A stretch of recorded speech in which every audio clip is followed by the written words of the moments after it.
এই ভিডিওতে আমরা গতকাল প্রাইমারি ৩২,০০০ চাকরি বাতিল মামলার যে শুনানি হয়েছে সেটা সম্পর্কে আরও কি বিস্তারিত তথ্য জানা যাচ্ছে সেই বিষয়ে আমরা একটু আলোচনা করব। আপনারা জানেন যে বিগত কয়েকটি শুনানিতেই ৩২,০০০ শিক্ষক শিক্ষিকাদের পক্ষ হয়ে রাজ্য সরকার এবং তাদের আইনজীবীরা কিন্তু আদালতে সওয়াল করে যাচ্ছেন। তো এখনও পর্যন্ত এক পক্ষেরই আদালতে সওয়াল হয়েছে এবং বিপরীত পক্ষের সওয়াল এখনও শুরু হয়নি। তো এক পক্ষের সওয়ালে যা যা তথ্য উঠে আসছে এই মুহূর্তে আমরা সেগুলো জানব এবং পরবর্তীকালে যখন বিপরীত পক্ষের সওয়াল হবে তখনও সেগুলো জানব। তারপরেই বোঝা যাবে যে এই মামলার মোড় কোন দিকে যাচ্ছে। আপাতত যেহেতু যে পক্ষের শুনানি হচ্ছে সেই পক্ষের কোর্টেই কিন্তু বল রয়েছে। এখন যখন বিপরীত পক্ষের শুনানি শুরু হবে তখন বল আবার কোন কোর্টে যায় সেদিকেও কিন্তু আমরা নজর রাখব। সম্পূর্ণ টেট বাতিল না করে শুধু নিয়োগ প্রক্রিয়া বাতিল কেন, এই কোশ্চেন করেছে কিন্তু মামলাকারীদের অর্থাৎ ৩২,০০০ শিক্ষক শিক্ষিকাদের পক্ষের আইনজীবী গতকাল। আপনারা জানেন যে গতকাল এবং তার একদিন আগে আরও একটি শুনানি, দীর্ঘ শুনানি হচ্ছে, প্রতিদিন ২ ঘন্টার ওপরে শুনানি হচ্ছে এবং এখনও পর্যন্ত সরকার পক্ষ এবং ৩২,০০০ শিক্ষক শিক্ষিকাদের পক্ষের আইনজীবীরাই সওয়াল করে যাচ্ছেন। তো তাদের সওয়ালের কালকে যে বিষয়বস্তু ছিল তার মধ্যে এটা হচ্ছে মূল বিষয়বস্তু ছিল যে সম্পূর্ণ টেট বাতিল না করে শুধু ওই নিয়োগ প্রক্রিয়া বাতিল কেন, এবং প্রাথমিকে ৩২,০০০ চাকরি যে বাতিল হয়েছে সেখানে আরও বলা হয়েছিল যে সেখানে কিন্তু শুধুমাত্র ৩২,০০০ চাকরি হয়নি, সেখানে অনেক বেশি সংখ্যক চাকরি হয়েছিল, সেক্ষেত্রে শুধু ৩২,০০০-এর কথা কেন বলা হচ্ছে। তো এই ধরনের কোশ্চেন কিন্তু উঠেছে। ২০১৬ সালে নিয়োগ প্রক্রিয়া বাতিলের নির্দেশ দিয়েছিলেন তৎকালীন বিচারপতি অভিজিৎ গঙ্গোপাধ্যায়। তার সিঙ্গেল বেঞ্চের নির্দেশকে চ্যালেঞ্জ জানিয়ে হাইকোর্টের ডিভিশন বেঞ্চে মামলা হয়েছিল এবং সেই মামলা চলছে, আপনারা জানেন। যদিও এর মাঝখানে এই মামলা সুপ্রিম কোর্ট ঘুরেও এসছে। যাই হোক, ২০১৪ সালের টেট বাতিল না করে শুধু ২০১৬ সালের নিয়োগ প্রক্রিয়া বাতিল করা হলো। প্রাথমিকে ৩২,০০০ চাকরি বাতিল মামলায় সেই প্রশ্নই উঠল কলকাতা হাইকোর্টে। প্রশ্ন তুললেন চাকরিহারাদের আইনজীবী অনিন্দ মিত্র। তার বক্তব্য, ২০১৬ সালে যে নিয়োগ প্রক্রিয়া বাতিল করা হয়েছে তাতে দুর্নীতির কোনো অভিযোগ নেই। এটা কিন্তু তার বক্তব্য, যেহেতু যে পক্ষের হয়ে তিনি লড়বেন সেই পক্ষের হয়েই কথা বলবেন, সুতরাং এটা ওনার বক্তব্য, এটা আমি বা অন্য কোনো কারোর বক্তব্য নয়, এটা হচ্ছে ওই আইনজীবীর বক্তব্য যিনি ৩২,০০০দের হয়ে লড়ছেন, তা ওনার বক্তব্য অবভিয়াসলি তাদের পক্ষে হবে। সুতরাং এটা ওনার বক্তব্য। মিস্টার অনিন্দ মিত্র ওনার বক্তব্য ছিল কালকে যে ২০১৬ সালে নিয়োগ প্রক্রিয়া বাতিল করা হয়েছে তাতে দুর্নীতির কোনো অভিযোগ নেই। কিন্তু দুর্নীতির অভিযোগ আছে কি নেই সেটা তো বিপরীত পক্ষের সওয়াল হলেই আপনারা ক্লিয়ার বুঝতে পারবেন, যে যখন বিপরীত পক্ষের আইনজীবীরা সওয়াল করবেন তখন বোঝা যাবে দুর্নীতির তাদের কাছে কি প্রমাণ আছে আর এদের কাছে কি প্রমাণ আছে। তো সেগুলো সবই কিন্তু প্রমাণের বিষয়। আদালতে এই সমস্ত সওয়াল চলতেই থাকে, যে পক্ষের হয়ে যিনি বলতে যাবেন তিনি তাদের কথাই বলবেন, তেমনটাই হয়েছে কালকে।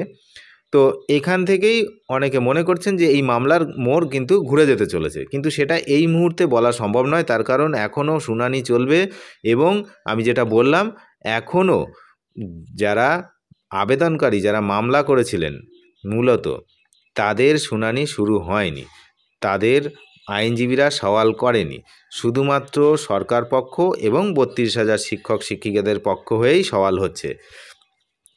সুতরাং এখনই কিন্তু এটা বোঝা সম্ভব নয়, কোন দিকে মামলার মোড় নেয় সেটা কিন্তু লাস্ট আমরা বুঝতে পারবো, এক্ষুনি কিছু বোঝা যাবে না। তবে কালকের শুনানি যেটা ছিল সেই শুনানিটা ৩২,০০০ শিক্ষক শিক্ষিকাদের পক্ষেই বেশি হয়েছে, যেহেতু তাদের আইনজীবীরা সওয়াল করেছেন তো তাদের পক্ষেই হয়েছে।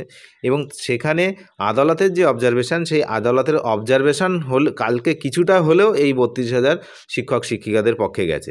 কেন না, তাদের যে সমস্ত শিক্ষক শিক্ষিকাদের কথা শোনা হয়নি, আদালতে যে আইন রয়েছে, যে নিয়ম কানুন রয়েছে সেই নিয়ম মানা হয়নি, এই বিষয়টা কিন্তু এক প্রকার আদালত স্বীকার করেছেন। সুতরাং এইটা হচ্ছে তাদের পক্ষে গেছে। এখন পক্ষে বিপক্ষে বিষয়টা নয়, বিষয়টা হচ্ছে পুরো শুনানি কমপ্লিট না হওয়া পর্যন্ত কোন দিকে মামলা যাচ্ছে সেটা বোঝা যাবে না। অ্যাপটিটিউড টেস্ট নিয়ে কথা হয়েছে এবং দুর্নীতি নিয়ে মেনলি কথা হয়েছে। অ্যাপটিটিউড টেস্ট হয়েছে কি হয়নি সেটা কিন্তু আপামর জনসাধারণ সবাই জানে, কোথাও হয়েছে কোথাও হয়নি, কি হয়েছে কি হয়নি। সুতরাং যারা 32,000 শিক্ষকের পক্ষে, তারা তো এখন বলবে অ্যাপটিটিউড টেস্ট হয়েছে, অ্যাপটিটিউড টেস্ট তারা হয়েছে, যেহেতু সেই সময় সেই টেস্টের কোনো ভিডিওগ্রাফি বা কিছু করা হয়নি, শুধু মুখের কথার উপরে বিশ্বাস যে হয়েছে। এবার হয়েছে বললে আদালত কি বুঝবে, আর হয়নি বললে আদালত কি বুঝবে, এখন সেটা দেখার বিষয়। এক পক্ষ বলবে হয়নি, আর এক পক্ষ বলবে হয়েছে।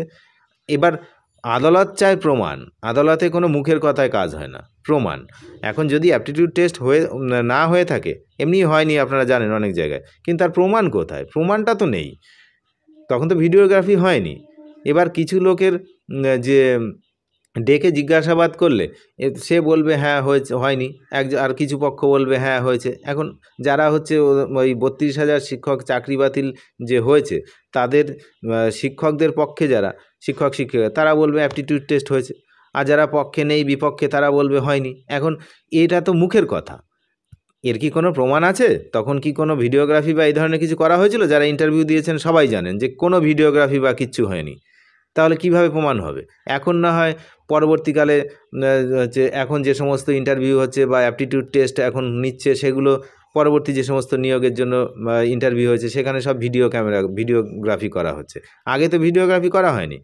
তাহলে এই হলো বিষয়। এখন দুই পক্ষের সওয়াল চলবে, সওয়াল শেষে কি হবে সেটা হচ্ছে বিষয়।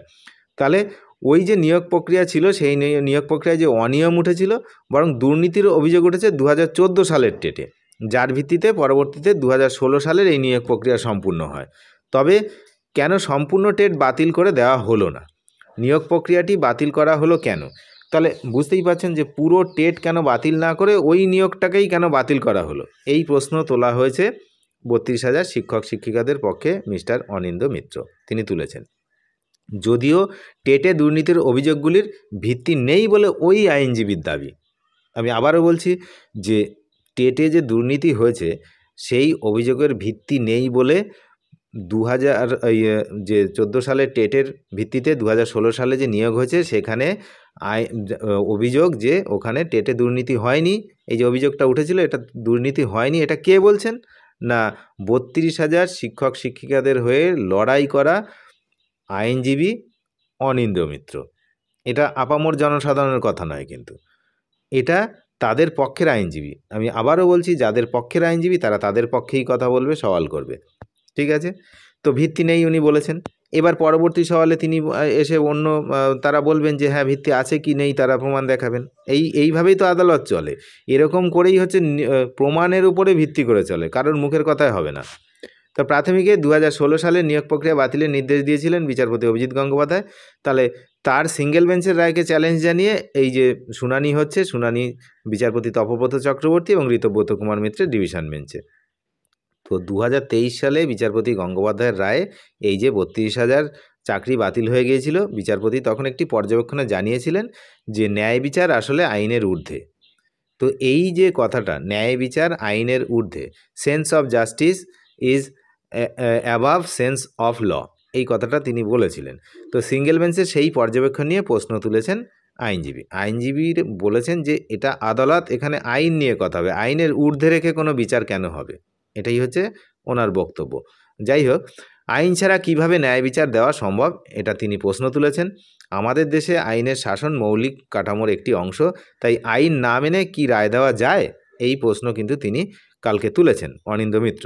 চাকরি বাতিল করে আবার ধাপে ধাপে নিয়োগের নির্দেশ দিয়েছিলেন সিঙ্গেল বেঞ্চ, এটা কি করা যায় তা নিয়েও প্রশ্ন তুলেছেন আইনজীবী। এবার চাকরি হারাদের আইনজীবীর সওয়ালের মুখে বিচারপতি কিন্তু কিছু জানতে চেয়েছিলেন, চক্রবর্তী জানতে চান এগুলো এখন কেন বলছেন, তখন কেন চ্যালেঞ্জ করেননি। পাল্টা বিচারপতিও প্রশ্ন করেছেন যে এগুলো এখন কেন বলছেন, তখন কেন চ্যালেঞ্জ করেননি। আইনজীবী তখন জানান 42,949 জন শিক্ষকের মধ্যে রায়ে প্রথমে 36,000 চাকরি বাতিল করার বলা হয়েছিল, পরে মামলাকারীরা জানান 36 নয়, সংখ্যাটি 32,000 হবে। সিঙ্গেল বেঞ্চের বিচারপতি সেটাও করে দেন, জানিয়ে দেন সংখ্যা টাইপ করতে ভুল হয়েছে। অভিযোগ মামলাকারীদের দেওয়া তথ্যই লিখে দিয়েছেন বিচারপতি, যাচাই করে দেখেননি। তো এই হলো মেন অভিযোগ, যে প্রথমে তিনি 36,000 বলেছিলেন, এটা বলেছিলেন সবাই জানেন আপনারা, তারপরে পরবর্তীকালে সংশোধন করে সেটা 32,000 বলেছিলেন, কিন্তু টোটাল নিয়োগ হয়েছিল 42,949 জন। তাহলে সব কেন বাতিল হলো না, শুধু ওইটুকু কেন বাতিল হলো? এবার এই প্রশ্ন উনি তুলেছেন। এবার কেন বাতিল হলো না, কি কি যুক্তি দেখিয়ে বাকিদের রাখা হয়েছিল আপনারা সেগুলো জানেন, এগুলো নতুন করে আর বলছি না। তাহলে এই হলো বিষয় যে 32,000টা প্রথমে 36,000 ছিল এবং পরে বলা হয়েছিল টাইপ করতে ভুল হয়েছে, তাই ওটা 32,000 হবে। তাহলে আবেদন যারা করেছিল, এই মামলা যারা করেছিল, তাদের কথা শুনেই কি রায় দেওয়া হয়েছে, এমন প্রশ্ন কিন্তু তোলা হয়েছে কালকে হাইকোর্টে। তো আগামী সোমবার কিন্তু আবার এই ডিভিশন বেঞ্চে এই মামলার শুনানি হবে, 7 তারিখ, আপনারা জানেন। এবং সেদিন আরও সিনিয়র অ্যাডভোকেট এই 32,000-এর হয়ে লড়বেন, তিনি হচ্ছে অশোক ব্যানার্জি মহাশয়, সিনিয়র অ্যাডভোকেট। এবার এখনও কিন্তু এই 32,000-এর পক্ষেই সওয়াল চলবে, আগামী দিনও চলবে, এমনটাই আমরা জানতে পেরেছি আগে থেকেই। তারপরে দেখি বিপরীত পক্ষের সওয়াল এলে এই মামলার আসল বিষয়টা কিন্তু তখন আরও পরিষ্কার হবে। শুধু এক পক্ষের সওয়াল শুনেই মামলার মোড় এদিকে ঘুরে গেছে ওদিকে ঘুরে গেছে, এটা কিন্তু বলা কঠিন। অনেক ধন্যবাদ শেষ পর্যন্ত দেখার জন্য।